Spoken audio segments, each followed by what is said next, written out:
నమస్తే, నేను Ashok Kumar. Welcome to our channel. ఆంధ్రుల ఆశాదీపం గూగుల్ కంపెనీ అయితే ఎట్టకేలకు విశాఖకు అయితే చేరుకుంది. ఈ క్రమంలో సోషల్ మీడియాలో ఎక్కడ చూసినా యుద్ధ వాతావరణం అయితే నెలకొనింది. ఏంటంటే ఒక పక్క కూటమి ప్రభుత్వానికి సంబంధించినటువంటి లేదా కూటమి పార్టీకి సంబంధించినటువంటి వ్యక్తులు ఏం చెప్తున్నారు, 84,000 కోట్ల పైచిలుకు పెట్టుబడులు వస్తున్నాయి. ఈ క్రమంలో 184,000 పైచిలుకు ఉద్యోగ అవకాశాలు కూడా వస్తున్నాయి. It's the best and better company అన్నట్టు ఈ యొక్క కూటమి వాసులు చెప్తున్నారు. మరో కోణాన సాక్షి కావచ్చు, వైసీపీ సోషల్ మీడియా కావచ్చు, వాళ్ళు ఏం చెప్తున్నారంటే అదేంది కేవలం 200 ఉద్యోగాలు వస్తున్నాయి, కేవలం 22,000 కోట్ల పెట్టుబడి మాత్రం పెట్టారు అంటూ కొన్ని ఈవెన్ సాక్షి కూడా ఉండి వారుస్తాననే వార్తలు. ఆ క్రమంలో మరికొన్ని తమ్నేల్స్ ఏంటంటే సొమ్ము ఒకటిది సోకొకటిది, ఇది బతుకేనా అన్నట్టు. అంటే జగన్మోహన్ రెడ్డి గారు కష్టపడ్డారంట గూగుల్ కంపెనీ కోసం అని చెప్పి వాళ్ళు పోర్ట్రేట్ చేసేది ఒక విషయం చూస్తున్నాము. మరో రకాన వచ్చింది గూగుల్ కంపెనీ కాదు కదా, ఇది ఎంత పెద్ద మోసం అని చెప్పి సాక్షాత్తు ఈశ్వర్ సాక్షికి సంబంధించినటువంటి ఆ విలేకరు ఎవరైతే ఉన్నారో ఆయనే చెప్తున్నాడు. ఈ మధ్య వార్తలో హైలైట్గా నిలిచినటువంటి కేఎస్ఆర్ గారు తమ్మునీల్లో కూడా ఏమని రాశారంటే, అమెరికా సహా కొన్ని దేశాలు వద్దన్న గూగుల్ డేటా సెంటర్పై అనేక ప్రశ్నలు, no use no jobs, Google data సెంటర్లో జరిగేది ఇది అని చెప్పి ఇలా అంటే ఒక క్లారిటీ లేని ప్రశ్నలు మనకైతే సాక్షి వారి నుంచి కావచ్చు, వైసీపీ వారి నుంచి అయితే మనకి వినిపిస్తున్నాయి. పూర్తిగా ఈ డౌట్లన్నీ పటాపంచలు చేసే విధంగా మన ముందున్నారు గెస్ట్గా ఆర్థిక సామాజిక రాజకీయ విశ్లేషకులు అయినటువంటి లయన్ కొత్త రవీంద్రబాబు గారు అయితే మనతో పాటు ఉన్నారు. సార్ నమస్తే. సార్ నమస్తే సార్. రకరకాల డౌట్లు. ఒక పక్కేమో గూగుల్ కంపెనీ కోసం మేమే కష్టపడినాము, అందువల్ల గూగుల్ కంపెనీ వచ్చిందని చెప్పి ఈ వైసీపీ వారు వాళ్ళు చేసిన దాన్ని వాళ్ళు పోర్ట్రేట్ చేసుకునే విధంగా అంటే మంచి మేము చేశాం కదా అంటారు ఒక పక్క. మరో పక్క ఏమో ఈ గూగుల్ కంపెనీ వాళ్ళు ఎటువంటి ఉపయోగం లేదని చెప్పి ఇంకొక రకాన్ని చెప్తున్నారు. ఓవరాల్ ఇన్నర్ సెన్స్ అంటే ఇన్ని డెప్త్ ఏమంటున్నారంటే ఈ గూగుల్ డేటా సెంటర్ వలన ఈ ఏదైతే కంపెనీ ఉందో అధికంగా నీళ్లు ఆశిస్తుంది, తద్వారా విశాఖపట్నం మరీ కొద్ది సంవత్సరాల్లో నీటి ఎద్దడిని ఎదుర్కొంటుంది అంటున్నారు. మరోపక్క ఈ కరెంట్ ఏదైతే ఉంటుందో పవర్ కన్సంప్షన్ అధికాధికంగా ఈ గూగుల్ డేటా సెంటర్ అంటూ కన్సంప్షన్ చేస్తుంది. మళ్ళీ ఇదే విశాఖపట్నం అంధకారంలో మునిగిపోవాల్సి వస్తుంది. ఇంకా పక్షులు ఎన్ని చచ్చిపోతాయి. ఈ గూగుల్ డేటా సెంటర్ అనేది వేస్ట్ అంటే వేస్ట్ అని చెప్పి వీళ్ళ మధ్య వార్తలు రాస్తున్నారు. సార్ అసలు గూగుల్ డేటా సెంటర్ వల్ల మనకు వచ్చేటువంటి లాభాలేంది? ఈ గూగుల్ వైజాగ్కి రావటం అనేది ప్రపంచంలో ఎర్త్ ప్లానెట్లో అన్ని కంట్రీస్ వాళ్ళు చర్చించుకుంటున్న చారిత్రాత్మక సంఘటన. It is a historical moment not only for Andhra Pradesh, for the entire country. అయితే భూమి తన చుట్టూ తాను తిరుగుతూ ఉంటే ప్రపంచంలో మనుషులంతా ఆర్టిఫిషియల్ ఇంటెలిజెన్స్ చుట్టూ తిరుగుతున్నారు. ఎందుకంటే రాబోయే రోజుల్లో రాబోయే కాలంలో మొత్తం శాసించేది artificial intelligence, technological developments and improvements. దాని ద్వారానే సమాజం ముందుకెళ్ళే అవకాశం ఉంది, డెవలప్ అయ్యే అవకాశం ఉంది. అయితే ఈ గూగుల్ అనేది వైజాగ్కి రావటం అనేది చాలా చారిత్రాత్మకమైన సంఘటన అని ప్రధానమంత్రి నరేంద్ర మోడీ గారితో పాటుగా గూగుల్ CEO సుందర్ పిచ్చే గారు ప్రధానమంత్రితో జరిగిన సంభాషణలో కూడా వ్యక్తం చేశారు. నంబర్ 1. నంబర్ 2, ప్రపంచంలో గూగుల్ సంస్థ అమెరికాలో తప్ప అవుట్ ఆఫ్ అమెరికా ఇంత భారీ ఇన్వెస్ట్మెంట్ చేయటం అనేది ఇది first of its kind in the world. ఇంకొక అంశం, గూగుల్ అనేది ఆంధ్రప్రదేశ్కే ఎందుకు వచ్చింది, that only Vizag, why not Amaravati, why not Bengaluru, అనే అంశం మీద కూడా మనం విశ్లేషణ చేసే ప్రయత్నం చేద్దాం. అయితే ఇది Google artificial intelligence hub, data centre, data processing కూడా జరుగుతుంది అక్కడ. ఇంత ప్రతిష్టాత్మకమైన సంస్థ భారతదేశ చరిత్రలో ఇంతవరకు ఫారిన్ డైరెక్ట్ ఇన్వెస్ట్మెంట్ ఎఫ్డిఐ రూపంలో ఇంత పెద్ద ఇన్వెస్ట్మెంట్ జరిగిన సంఘటన ఇది ఫస్ట్. ఇది ఒక చరిత్ర. ఈ విషయం మన భారతదేశానికి దాయాదు దేశమైన పాకిస్తాన్లో కూడా చర్చ జరుగుతుంది. అంటే ఆ స్థాయిలో చర్చించుకుంటున్నారు the greatness, the importance of the Google coming to Vizag. So ఇది ఇలా ఉన్నప్పుడు వైఎస్ఆర్ కాంగ్రెస్ పార్టీ సంబంధించిన కొంతమంది అవగాహన లేని వ్యక్తులు చేసే ఆరోపణలు ఏంటంటే, పాయింట్ నెంబర్ 1, ఇది 200 మందికే ఉద్యోగాలు ఇస్తుంది. పాయింట్ నెంబర్ 2, వాటర్ మొత్తం కన్జంప్షన్ ఎక్కువ తీసుకుంటుంది, దానివల్ల వైజాగ్ వాటర్ స్కేర్సిటీ వస్తుంది. పవర్ కన్జంప్షన్ చాలా ఎక్కువగా ఉంటుంది, వైజాగ్ అంధకారంలో ఉండిపోద్ది. రేడియేషను పొల్యూషను చాలా ఎక్కువగా ఉంటుంది, వైజాగ్ అంతా ఇబ్బందికరమైన పరిస్థితుల్లో నెట్టబడుతుంది. ఈ అంశాలని వాళ్ళు ప్రధానంగా ప్రస్తావిస్తూ ఉన్నారు. అయితే ఈ ప్రస్తావన ఇలా ఉంటే కట్ చేస్తే నేను ఒక ఎగ్జాంపుల్ చెప్తా. జగన్ రెడ్డి గారు ఆంధ్రప్రదేశ్లో అధికారంలో ఉన్నప్పుడు అదానీ డేటా సెంటర్కి శంకుస్థాపన చేశారు. అంటే జరగాలి చెల్లికి పెళ్ళి మళ్ళీ అన్నట్టుగా యాక్చువల్గా అదానీ డేటా సెంటర్ జగన్ రెడ్డి గారు అధికారంలోకి రాకముందు చంద్రబాబు నాయుడు గారు అలాట్మెంట్ చేసి శంకుస్థాపన చేశారు. మళ్ళీ జగన్ రెడ్డి గారు వచ్చిన తర్వాత దాన్ని శంకుస్థాపన చేశారు. అది 35,000 కోట్ల ఇన్వెస్ట్మెంటు, 25,000 మంది ఎంప్లాయ్మెంటు జగన్ రెడ్డి గారి భాషలో. అది ప్రధానమైన ఒక ప్రశ్న ఏంటంటే, మీరు చెప్తున్నారు అదాని డేటా సెంటర్ వచ్చిందని చెప్పి మేము కూడా రకరకాలుగా విన్నాము. కాకుంటే తర్వాత అది ఎందుకు ముందుకెళ్ళలేదు, మాకు ఆ వాతావరణం ఎక్కడ కనపడలేదు? నేను అడిగేది అదే. జగన్ రెడ్డి గారు హయాంలో శంకుస్థాపన చేసిన అదాని డేటా సెంటరు వాళ్ళ భాషలో 35,000 కోట్ల పెట్టుబడి, 25,000 ఎంప్లాయ్మెంట్ జనరేషన్. మరి 35,000 కోట్ల పెట్టుబడికి అదాని డేటా సెంటర్కి 25,000 ఎంప్లాయ్మెంట్ జనరేషన్ వస్తే 1,33,000 కోట్ల పెట్టుబడి, 1,88,000 ఎంప్లాయ్మెంట్ జనరేషను. ఇప్పుడు 1 GW Google artificial intelligence hub data based వల్ల వస్తుంది అనటంలో ఆశ్చర్యకరమైన అంశం ఏముంది ఇందులో ఆశ్చర్యం లేదు. రెండో అంశం మనం కొద్దాం, టెక్నికల్గా డిస్కస్ చేద్దాం. వాటర్ స్కేర్సిటీ వస్తుంది అంటున్నారు. ఇప్పుడు ఏ ఆర్టిఫిషియల్ ఇంటెలిజెన్స్ డేటా హబ్ ఎక్కడ ఇటువంటి పెట్టినప్పుడు జనరల్గా ఎందుకు వాటర్ అవసరం పడుతుందంటే, ఈ ఇన్స్ట్రుమెంట్స్ లోపల ఏవైతే ఉంటాయో అది హీట్ జనరేట్ చేస్తాయి. అంటే రేడియేషన్ వస్తుంది, రాదని కాదు. రేడియేషన్ వచ్చినప్పుడు ఆ హీట్ జనరేషన్ అయినప్పుడు దాన్ని కూలింగ్ చేయాలి. కూలింగ్ చేయాలంటే కూలింగ్ టవర్స్ పెట్టి కూలింగ్ వాటర్ కంటిన్యూ 24 hours దాన్ని కూల్ చేసే ప్రక్రియ ఒకటి ఉంటుంది, సిస్టమ్. అయితే దానివల్ల కొంతమంది మేధావులుగా చెప్పబడే వాళ్ళు అంటుంది ఏంటంటే పర్ ఇయర్ 20 TMC వాటర్ కావాలి అని.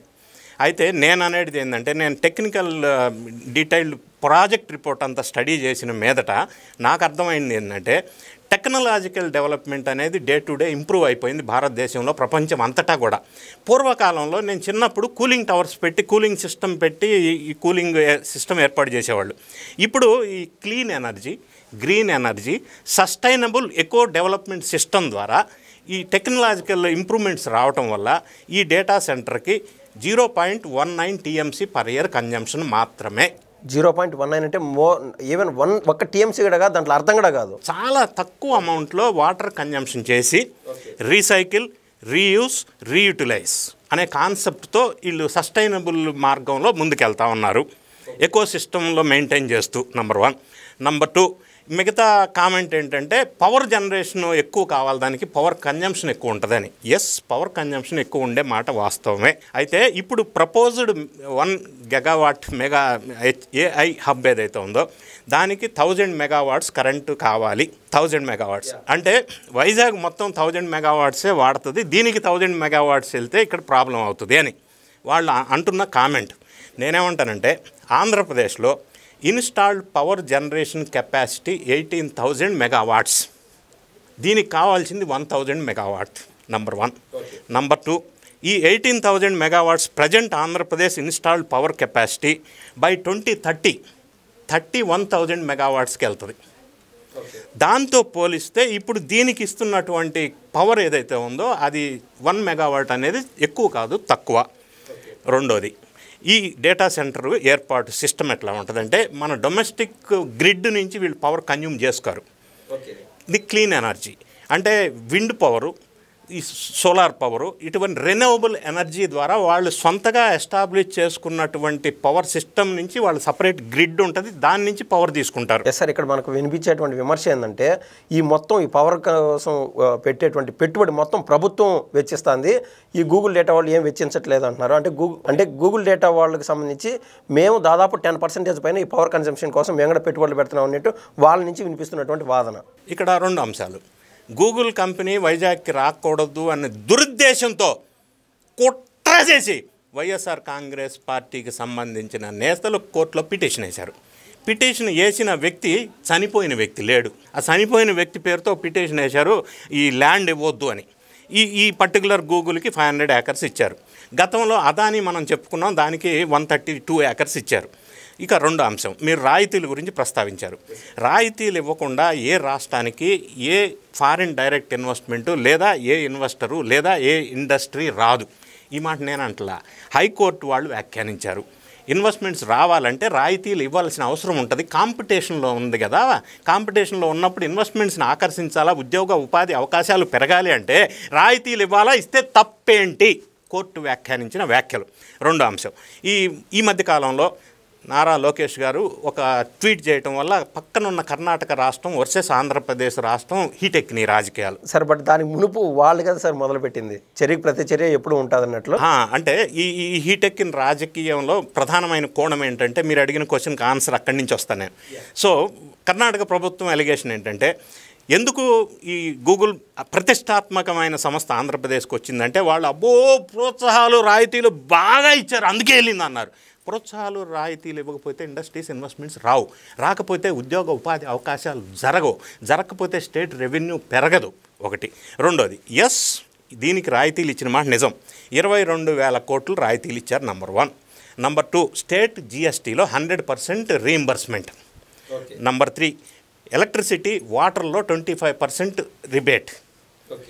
ఇవన్నీ ఇవ్వటం వల్ల ఈ ల్యాండ్ కూడా కన్సెషన్, ఇవన్నీ ఇవ్వటం వల్ల మనకి సాటిస్ఫాక్టరీగా వచ్చి పెట్టుబడులు పెట్టడానికి అవకాశం ఉంది. కాబట్టి ఇవి ఇవ్వకుండా మనకి ఎందుకు వేరే వాళ్ళు ఇన్వెస్ట్మెంట్ మన దగ్గర చేయాలి, కాంపిటీషన్ ఉంది కదా హెవీగా. సో అంత ఆఫర్ చేశారనేది ఒకటి. రెండోది, ఈ ఇన్వెస్ట్మెంట్స్ రావటం కోసం సెంట్రల్లో ఉన్నటువంటి ఎనర్జీ పాలసీస్ కొన్ని గూగుల్ వాళ్ళకి అభ్యంతరకరంగా ఉన్నాయి. సో సెంట్రల్ ప్రమేయం కూడా ఇంత పెద్ద భారీ ఇన్వెస్ట్మెంట్ ఇక్కడ రావడానికి అందులో వాళ్ళ పాత్ర ఉంది. ఎందుకంటే ఈ పాలసీస్ కొన్ని దీనికి అనుగుణంగా కొన్ని మార్పులు చేర్పులు సెంట్రల్లో జరిగినాయి, స్టేట్లో కూడా జరిగినాయి. ఇవన్నీ సదుపాయాలు మనం కల్పించాం కాబట్టే ఇందులో ఈ ఇన్వెస్ట్మెంట్ వచ్చింది ఒకటి. రెండోది, మీరు ఉద్యోగాలు ప్రశ్న ఒకటి ప్రస్తావించారు. సో ఉద్యోగాలు అంటే మీరు అనుకున్నట్టుగా ఇది ఓన్లీ డేటా సెంటర్ అంటే ఒక డిజిటల్ లైబ్రరీ లేదా ఒక సర్వర్స్ ఉంటాయి అక్కడ దాన్ని కాపలా కాస్తుంటారు అన్న ఒక దుష్ప్రచారం జరుగుతుంది. ఇప్పుడు నేనేమంటా అంటే, ఒక ఎక్స్పీరియన్స్డ్గా ఒక ఇండస్ట్రీ ఎవరైనా ఎక్కడైనా మ్యానుఫ్యాక్చరింగ్ కావచ్చు, ఐటీ కావచ్చు, ఏదైనా కావచ్చు, ఒక 10 కంప్యూటర్స్ ఉన్నాయి అనుకుంటే 10 కంప్యూటర్స్ డేటా అంతా కూడా మన ఆఫీస్లో ఒక సర్వర్ రూమ్ అని ఒకటి ఉంటుంది. ఆ సర్వర్ రూమ్లో స్టోర్ అయ్యి ఉంటుంది డేటా. ఇప్పుడు అదే కంపెనీకి 100 దేశాల్లో విస్తరించి పెద్ద సామ్రాజ్యం ఉంటే ఈ సర్వర్స్ మెయింటైన్ చేయడం అనేది ప్రధానంగా ఒక పెద్ద సమస్య టెక్నికల్గా. సో వీటన్నిటినీ కలిపి ఒక క్లౌడ్ కంప్యూటింగ్ సిస్టంలో వైజాగ్లో గూగుల్ వాళ్ళు మెయింటైన్ చేస్తారు. సో గూగుల్ నుంచి ప్రపంచం మొత్తం డేటా ట్రాన్స్ఫర్ అయిపోద్ది. ఇంకొక అంశం, ఈ సెంటర్ ఇక్కడ పెట్టడం వైజాగ్లో ఎందుకు, వైనాట్ అమరావతి, వైనాట్ ఇంకా అదర్ ప్లేస్ అని అంటున్నారు. సో వైజాగ్ ఉండే స్పెషాలిటీ ఏంటంటే తీర ప్రాంతం. రెండోది, ఈ డేటా సెంటర్ నుంచి 12 కంట్రీస్కి సబ్సీ కేబుల్స్ వేస్తారు. అంటే సముద్రంలోనే వెళ్తాయి. సముద్రంలో అడుగు నుంచి బాటం నుంచి 12 కంట్రీస్కి కేబుల్స్ ఉంటాయి. దాని ద్వారా డేటా ట్రాన్స్ఫర్ అవుతుంది. సో వైజాగ్కి సముద్ర తీరం ఉంది కాబట్టి అక్కడ అవకాశం ఈజీ అవుతుంది అని చెప్పి ఒక రీజన్ అక్కడ ఇవ్వటానికి. రెండో అంశం ఏంటంటే, ఏ ఇండస్ట్రీ పెట్టినా risk assessment and mitigation plan అని ఒకటి ఉంటుంది. సో నేను చెప్తాను, ఫర్ ఎగ్జాంపుల్ ఈ రేడియేషన్ వస్తుంది, పొల్యూషన్ వస్తుంది అని అంటున్నారు ఒక కామెంట్, పక్షులు చచ్చిపోతాయి, అదే రేడియేషన్ ఎఫెక్ట్. అది నేనేమంటానంటే, సెల్ ఫోన్ మాట్లాడితే రేడియేషన్ రాదా? రిస్క్ ఉంది, సెల్ ఫోన్ మాట్లాడటంలో కూడా రిస్క్ ఉంది. సో టెక్నాలజీలో ఎక్కడైనా, లేదా ఏ ఇండస్ట్రీ, ఒక సిమెంట్ ఇండస్ట్రీ తీసుకుందాం ఫర్ ఎగ్జాంపుల్, సిమెంట్ ఇండస్ట్రీలో హైయెస్ట్ పొల్యూషన్ ఉంటుంది కదా. సో అలాగని సిమెంట్ ఇండస్ట్రీస్ రాకుండా క్లోజ్ చేస్తామా? ఎక్కడ ఏ ఇండస్ట్రీ అయినా ఎక్కడైనా రిస్క్ అనేది లేకుండా ఉండదు. కాకపోతే రిస్క్ పర్సంటేజ్ ఎంత, మనకు వచ్చే లబ్ధి ఎంత, ఈ రెండింటికి ఈక్వేషన్ ఎలా ఉంది అనేది మనం ప్రధానంగా చూసుకోవాలి. ఇంకొక అంశం, మీరు మాట్లాడుతున్నట్టుగా ఇందులో కేవలం చిన్న చితక ఉద్యోగాలు కాదు. ఫర్ ఎగ్జాంపుల్, ఈ డేటా సెంటర్లో ఓన్లీ ఎక్విప్మెంటు, ఇన్స్ట్రుమెంటు మేనేజ్ చేయటం కాదు, అందులోనే డేటా ప్రాసెస్ జరుగుతుంది, అప్లికేషన్ జరుగుతుంది. దీనివల్ల ఐటీ లేదా ఆర్టిఫిషియల్ ఇంటెలిజెన్స్ లేదా machine learning engineers, cyber security engineers, cloud engineers, తర్వాత software engineers, IT engineers, network engineers, consultants, project managers, administrators, తర్వాత కస్టమర్ సపోర్ట్ స్టాఫ్. సార్ ఇదంతా గూగుల్ డేటా సెంటర్లో పనిచేసే వాళ్ళ గురించి మాట్లాడుతున్నారు. ఎస్, ఎంప్లాయ్మెంట్ జనరేషను ఎక్కువ ఉండదు అనే దానికి నేనేం చెప్తున్నా అంటే, రకరకాల సెక్టార్స్కి సంబంధించిన ఎంప్లాయ్మెంట్ జనరేషన్ ఉంటుంది. ఈ మాట ఎందుకు చెప్తున్నా అంటే, వైఎస్ఆర్ కాంగ్రెస్ పార్టీ వాళ్ళు 200 మంది అదే వాచ్మెన్ ఏదో అంటే కించపరిచే విధంగా మాట్లాడుతున్నారు. అట్లా కాదు, టెక్నికల్ ఎక్స్పర్ట్స్ చాలామంది అవసరం పడతారు. సార్ ఇక్కడ ఒక పాయింట్ సార్, మనం సహజంగా హైదరాబాద్లో ఏదైతే మైక్రోసాఫ్ట్ కంపెనీ వచ్చిందో తద్వారా ఎకో సిస్టమ్ డెవలప్ అయిపోయింది, చుట్టుపక్కల అనేక కంపెనీలు వచ్చినాయి, సైబరాబాద్ డెవలప్ అయింది, అది డెవలప్ అయింది, తద్వారా తలసరి ఆదాయం ఈ మేర పెరిగింది తెలంగాణ రాష్ట్రాన్ని కూడా మనం వింటున్నాం. ఈ క్రమంలో ఇప్పుడు గూగుల్ డేటా సెంటరే కన్నా ఇక్కడ వచ్చినప్పుడు ఈ గూగుల్ డేటా సెంటర్ నమ్ముకొని మిగిలిన కంపెనీలు ఎందుకు రావాలి అసలు? అంటే దానికి వేరే కంపెనీలకు ఎటువంటి అనుబంధం ఉంటుంది అక్కడ? Good question. హైదరాబాద్లో 1998లో హైటెక్ సిటీ నిర్మించి మైక్రోసాఫ్ట్ సంస్థ తీసుకొచ్చినప్పుడు అదొక గేమ్ చేంజర్. అంటే సంస్థ అంటే ఒక బిల్డింగ్ కాదు, అందులో ఎంతమంది ఉద్యోగ ఉపాధి అవకాశాలు ఫస్ట్ పాయింట్. సెకండ్ పాయింట్, దానివల్ల ఎకోసిస్టమ్ ఒకటి డెవలప్ అవుతుంది. అంటే యాన్సిలరీ ఇండస్ట్రీస్ కొన్ని వస్తాయి, డైరెక్ట్ ఇండైరెక్ట్ ఎంప్లాయ్మెంట్ వస్తుంది. ఫర్ ఎగ్జాంపుల్, ఒక బిల్డింగ్లో ఒక 10,000 మంది ఎంప్లాయీస్ పనిచేస్తుంటే వాళ్ళకి వెళ్ళి రావడానికి ట్రాన్స్పోర్టేషన్, క్యాబ్స్, డ్రైవర్సు ఉపాధి అవకాశాలు, పరిసర ప్రాంతాల్లో ఫుడ్ గిడ్డు అవకాశాలు, వాళ్ళు ఉండటానికి ఇళ్ళు, హోటల్స్, రెస్టారెంట్స్, ఫుడ్ కోర్ట్స్ వ్యవహారాలు. సో ఇవన్నీ ఇంటర్ డిపెండెంట్ ఎకో సిస్టమ్ అనేది ఒకటి డెవలప్ అవుతుంది. రెండో అంశం ఇది బేస్. అసలు ఇప్పుడు అప్పట్లో హైదరాబాద్లో మైక్రోసాఫ్ట్ లేకపోతే హైటెక్ సిటీ రాకముందు ఎకరం రేట్ ఎంత ఉండే, ఈరోజు అదే ప్రాంతంలో మొన్న 1 month బ్యాక్ జరిగిన ఆక్షన్లో 1.77 crores per acre మనం చూసాం. సో ఆ డెవలప్మెంట్ అనేది ఎందుకు జరిగిందంటే ఒక ఎకోసిస్టమ్ డెవలప్ అవటం వల్ల, రకరకాల కంపెనీస్ రావటం వల్ల ఈ పరిసర ప్రాంతం డెవలప్ అవుతుంది. రెండో అంశం, గూగుల్ రావటం వల్ల మనకేంటి మీరు అడిగేది. So Andhra Pradesh income per annum. Sir ఒకటి సూటిగా ఒకటి చెప్పండి. వేరే కంపెనీలు కూడా ఆటోమేటిక్గా బై డిఫాల్ట్గా వస్తాయి ఈ వైజాగ్కి, ఈ గూగుల్ డేటా సెంటర్ ఒక్కసారి వచ్చి ఇక్కడ ల్యాండ్ అయిన తర్వాత అంటున్నారు. అంటే వేరే కంపెనీలకు దొరికేటువంటి భరోసా అయింది అంత. నేను ఇందాక చెప్పినట్టు మైక్రోసాఫ్ట్ వచ్చిన తర్వాత మిగిలిన కంపెనీలు డెవలప్ అయింది అన్నారు కదా, ఆ లాజిక్ ఏంటి సార్ అసలు? అంటే ఇంటర్లింక్డ్. ఇప్పుడు for example income point of వ్యూలో చెప్తా. Andhra Pradesh income per year 9,500 crores. ఈ గూగుల్ డేటా సెంటర్ 2028కి ఆపరేషన్లో వస్తుంది. వచ్చిన తర్వాత గూగుల్ నుంచి ఆంధ్రప్రదేశ్కు వచ్చే income 10,000 crores per year, 50,000 crores per 5 years. అంటే ఆంధ్రప్రదేశ్కి మామూలుగా వచ్చే ఇన్కంలో ఎంత పర్సంటేజ్ ఎక్కువ గూగుల్ కంట్రిబ్యూట్ చేస్తుంది రాబోయే రోజుల్లో ఆంధ్రప్రదేశ్కి అనేది మనం ఆలోచించాలి. నేషనల్ షేర్ కూడా ఉంది సార్, అంటే సెంట్రల్ షేర్ కూడా ఉంటుంది? లేదు, ఇది స్టేట్ రెవెన్యూ. సో ఇంత పెద్ద ఇన్కమ్ జనరేషన్ అనేది స్టేట్కి వస్తూ ఉంది. రెండో అంశం మీరు ఏం అడిగారు, వేరే కంపెనీలు ఎలా ఏ భరోసాతో వస్తాయి? అంటే ఈ డేటా సెంటర్ అనేది it is not only the godown or storage of servers. దీనివల్ల ఏమవుతుందంటే డేటా ట్రాన్స్ఫర్ అనేది ఫాస్ట్గా అవుతుంది. ఎప్పుడైతే డేటా ట్రాన్స్ఫర్ ఎక్కడ ఏ కంట్రీకి డేటా ట్రాన్స్ఫర్ ఇన్ అవుట్ ఉన్నా కూడా ఈ గూగుల్ కేంద్రంగా, వైజాగ్ కేంద్రంగా జరుగుతుంది. సో నాకు డేటా ఫాస్ట్గా కావాలనుకున్న సంస్థలు లేదా దీనికి కనెక్టెడ్ ఇంటర్లింక్డ్ సంస్థలన్నీ కూడా ఈ ప్రధాన ప్రాంతంలో కేంద్రంగా కనెక్ట్ అయిపోయి డెవలప్ అవుతాయి. సో ఇది అంతా ఒక ఎకోసిస్టమ్ బేస్డ్ డెవలప్మెంట్ అనేది పెరుగుతూ ఉంటుంది. అంటే దీనివల్ల ఏమవుతుందంటే సార్ ఈ గూగుల్తో డైరెక్ట్ అగ్రిమెంట్లు కానీ ఇండైరెక్ట్ అగ్రిమెంట్లు కానీ వేరే కంపెనీలకు ఉంటాయా తదుపరి కాలంలో? ఖచ్చితంగా ఉంటాయి. దీన్ని బేస్ చేసుకొని ఇది ఇక్కడ ఉండటం వల్ల దీనికి కనెక్టెడ్ సంస్థలు చాలా వస్తాయి, విపరీతంగా వస్తాయి. ఎందుకంటే ఎకనామిక్ గ్రోత్ ఒకటి, తర్వాత లోకల్ ఇన్నోవేషన్ ఒకటి ఎక్కువ పెరుగుతుంది. అంటే లోకల్గా ఉండే వాళ్ళకి ఆపర్చునిటీస్ పెరుగుతాయి. దీనివల్ల కోచింగ్ సెంటర్స్ కొన్ని దీన్ని బేస్ చేసుకొని కొన్ని వస్తాయి. తర్వాత గ్లోబల్ పొజిషన్, మనకి ప్రపంచంలో ఎక్కడికి డేటా కావాలన్నా కూడా గూగుల్ లేదా వైజాగ్ ప్రధాన కేంద్రంగా మనకి జరిగే అవకాశం ఉంది. అయితే దీనివల్ల ఇంకా అడిషనల్ మనకి, అంటే మనం టెక్నికల్ ఇప్పుడు దాకా మాట్లాడుకుందాం, జనరల్ పబ్లిక్ పాయింట్ ఆఫ్ వ్యూలో మనం మాట్లాడుకున్నట్టయితే ఈ సెంటర్ ఇంత పెద్ద ఎత్తున రావటం వల్ల 188,000 మంది ఎంప్లాయీస్ ఇక్కడికి వచ్చారు అని అనుకుందాం. వాళ్ళకి సంబంధించిన ఇళ్ళు, accommodations, hotels, food, transportation, vehicles, drivers, cars, ఏమైనా మెట్రో కావచ్చు, ఇది అన్ని రకాల ఇంటర్లింక్డ్ చాలామంది బాగుపడే అవకాశం ఉంది. ఫర్ ఎగ్జాంపుల్ ఇది రావటం వల్ల దేశ విదేశాల నుంచి ఎక్కువ మంది విజిటర్స్ ఇక్కడికి ఎక్కువ వస్తుంటారు, ప్రొఫెషనల్స్. సో వాళ్ళ వల్ల రాష్ట్రానికి ఇన్కమ్ పెరిగే అవకాశం ఉంది కదా, దానివల్ల రాష్ట్రానికి ఎక్కువ ఇన్కమ్ పెరిగే అవకాశం ఉంది. స్థానికంగా పన్నులు ఎక్కువ వచ్చే అవకాశం ఉంది, ట్యాక్స్ రూపంలో పన్నులు వచ్చే అవకాశం ఉంది. స్థానికంగా వ్యాపారస్తులు ఎక్కువ లబ్ధి పొందే అవకాశం ఉంది. కోచింగ్ సెంటర్స్, హోటల్స్ లాంటివి ఎక్కువ వచ్చే అవకాశం ఉంది. సో ఇవన్నీ ఎకో సిస్టమ్ అనేది ఒకటి డెవలప్ అవటం వల్ల, రకరకాల ఇన్వెస్ట్మెంట్స్ దీన్ని బేస్ చేసుకొని భారీ ఎత్తున రావటం వల్ల వైజాగ్ రూపురేఖలు మారిపోతాయి. ఇంకా అర్థమయ్యే భాషలో చెప్పాలంటే హైదరాబాద్లో హైటెక్ సిటీ ఎస్టాబ్లిష్ అయ్యి ఈరోజు ఈ స్థాయికి రావడానికి 30 సంవత్సరాలు పడితే, ఇప్పుడు ఎన్డీఏ కూటమి వాళ్ళు ప్లాన్ చేస్తున్న విషయాలను మనం గమనించినట్టయితే ఒక 10 yearsలో వైజాగ్, మరి ఇప్పుడు హైదరాబాద్ హైటెక్ సిటీ ఎట్లా ఉందో అట్లా ఉండే అవకాశం ఉంది. అది 10 yearsలో ఉంది అంటే రాష్ట్రానికి, లోకల్గా గవర్నమెంట్కి లేదా మున్సిపాలిటీకి స్టేటు ట్యాక్స్ రూపంలో ఇన్కమ్ రావటం ఒకటి, ఉద్యోగ ఉపాధి అవకాశాలు మెరుగ్గా రావటం, తద్వారా జీవన ప్రమాణాలు పెరగటం, ఇవన్నీ కూడా ఇంటర్లింక్డ్ వ్యవహారాలుగా మనం చూసినప్పుడు ఇది ఒక పెద్ద గ్రోత్, అంటే ఇది ఒక గేమ్ చేంజర్, ఇది ఒక చారిత్రాత్మక సంఘటనగా మనం ఖచ్చితంగా చెప్పవచ్చు. Okay sir, beyond the subject the final question of mine is, సహజంగా వీళ్ళు పిల్లలు ఎవరైనా సరే లేదా బాగా చదువుకున్న వాళ్ళు పోయి అక్కడ ఉద్యోగాలు చేస్తూ ఉంటారు. మీరు చెప్పేటువంటి ఈ ఎకో సిస్టంలో కూడా పోయి ఉద్యోగాల్లో ఉంటారు. కానీ ఇప్పుడు హైదరాబాద్లో ఉద్యోగాలు చేసేవాళ్ళే అనుకుందాం, ఆంధ్రాలో ఎక్కడో లోకల్ ఎలక్షన్, పంచాయతీ ఎలక్షన్ జరుగుతూ ఉంటే నా కళ్ళతో నేను చూశాను, అవుట్ ఆఫ్ 10 దాదాపు 6 మెంబర్స్ వచ్చి ఓటేసిన పాపాన పోలేదు. రేపు మాపో ఇప్పుడు బాబు గారు అనుకోండి, నారా లోకేష్ గారు అనుకోండి, లేకుంటే మోడీ గారు, పవన్ కళ్యాణ్ గారు, ఎవరైనా సరే వీళ్ళు చేసేటువంటి మంచి తదుపరి కాలంలో ఓటు రూపంలో మారుతుందా మారదా? ఇక్కడ ఎస్ రైట్ క్వశ్చన్. ఇక్కడ 2 అంశాలు ప్రధానంగా, రియాలిటీ కూడా మనం మాట్లాడుకోవాలి. ఈ ఓట్లు పర్సంటేజ్ విషయానికి వచ్చినప్పుడు దురదృష్టం, అన్ఫార్చునేట్లీ చదువుకున్న మనుషులు ఎక్కడ ఎక్కువ ఉంటారో నియోజకవర్గంలో అక్కడ పోలింగ్ పర్సంటేజ్ తక్కువ ఉన్నమాట వాస్తవం.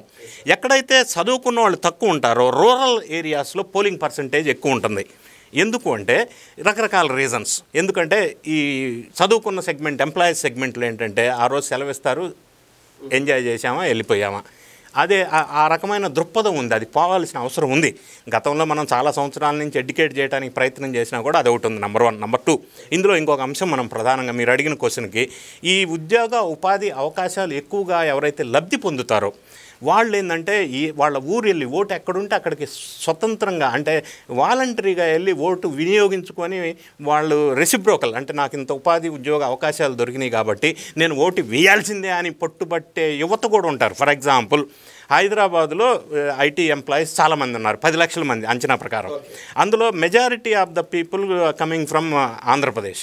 సో ఆంధ్రప్రదేశ్ రాష్ట్రం ఎలక్షన్స్, మొన్న ఎలక్షనే తీసుకుందాం, 2024 ఎలక్షన్ తీసుకుందాం. ఇక్కడి నుంచి ఈ సాఫ్ట్వేర్ ఇంజనీర్స్ ఎవరైతే చంద్రబాబు నాయుడు గారి ద్వారా ఐటీ సెగ్మెంట్ ద్వారా లబ్ధి పొంది జీవితాలు అనూహ్యంగా గొప్పగా సెటిల్ అయ్యారో వాళ్ళంతా విదేశాల నుంచి కూడా వచ్చి ఆంధ్రప్రదేశ్ వెళ్ళి ఓటేసి వచ్చారు. ఎందుకంటే దాని ద్వారా లబ్ధి పొందిన వాళ్ళు మరి ఆ లబ్ధిని తీర్చుకోవడం కోసం ఓటు రూపం ఒక అవకాశం కాబట్టి వెళ్ళి ఓటేయడానికి అవకాశం ఉంటుంది. సో కూటమి ప్రభుత్వం తీసుకున్న ఇటువంటి చారిత్రాత్మక విషయాల్లో లబ్ధి పొందుతారు చాలామంది, వేల మంది, లక్షల మంది. కాబట్టి వాళ్ళు ఓటు రూపంలో మళ్ళీ ఎలక్షన్లో కూటమికి మద్దతు ఇచ్చే అవకాశం మన 2024 ఎలక్షన్లో ఎక్కడైతే వరద ప్రవాహంలాగా వెళ్ళి ఎక్కడి నుంచి అయితే వెళ్ళి ఓట్లు వేశారో అదే విధంగా ఓట్లు వేయడానికి అవకాశం ఉంది, లేదని కూడా మనం అనలేం. ఓకే సార్, ధన్యవాదాలు సార్. Thank you.